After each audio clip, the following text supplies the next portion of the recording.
Hi, friends, brothers, and sisters. I am Francis, and welcome to Pathways of Hope. In today's Gospel, Jesus teaches us two things. Number one, be careful of how we treat other people. And number two, discard or throw away things that cause us to sin or take us away from God. We may belong to different Christian denominations. Some of us are Catholics, others Protestants or evangelicals.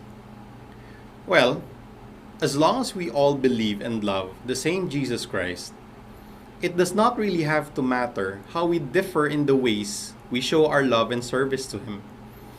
We believers should not be arguing amongst ourselves about which truths are the real truths, so to speak. Rather, we should learn to engage in meaningful dialogue, accept our similarities, respect our differences, and strive to make the world a better place, a Jesus-loving place. Now, before I proceed to my succeeding reflection, let me first share a story about my wife. A few weeks ago, my wife got sick, so she had to stay in bed for a few days. Aside from her daily medicines, I also prepared for her a glass of calamansi juice every single night. At night, I would slice 10 calamansi fruits and put the juice in a glass, add water, and served it to her.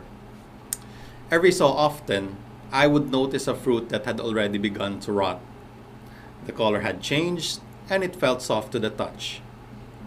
Those fruits, I had to throw them away instead of including in my juice because I was afraid that those fruits might make my wife's sickness even worse. Now, my second reflection. We must discard things that cause us to sin. Just like the fruits that might cause my wife to get even sicker, we have to discard things that cause us to sin. Jesus tells us in very strong language, if your hand or foot causes us to sin, cut it off. If your eyes cause you to sin, pluck it out. Better to be missing some body parts when you enter the kingdom of heaven than be complete, than thrown into Gehenna, a place where the wicked are punished after death.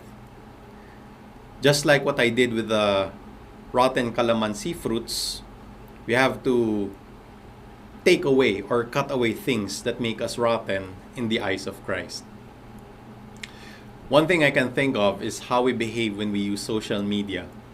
Admittedly, while I spend a lot of time on social media, I don't post much. I use it as a source of information for news about my circle of friends and news about what is happening around me.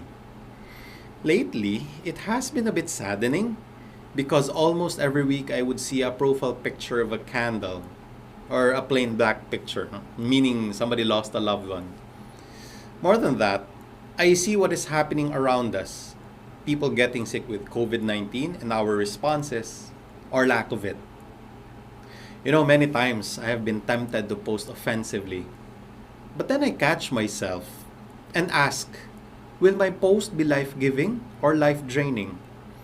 Will people see Jesus in my post or will they see the devil instead? I have had to unfollow some of my friends because their posts offend me so much. Unfollow, but not block. I won't see their posts, but we remain friends, and we can reach out to each other personally should the need arise. I have chosen to discard offensive posts from people, but not the people themselves. What about you? What are the things or thoughts that cause you to sin or take you away from Jesus? And are you willing to discard these things for the sake of Jesus? If you have been blessed by this short reflection, please like and follow Pathways of Hope to your friends and loved ones. Again, my name is Francis Ortega. Thank you and have a great day.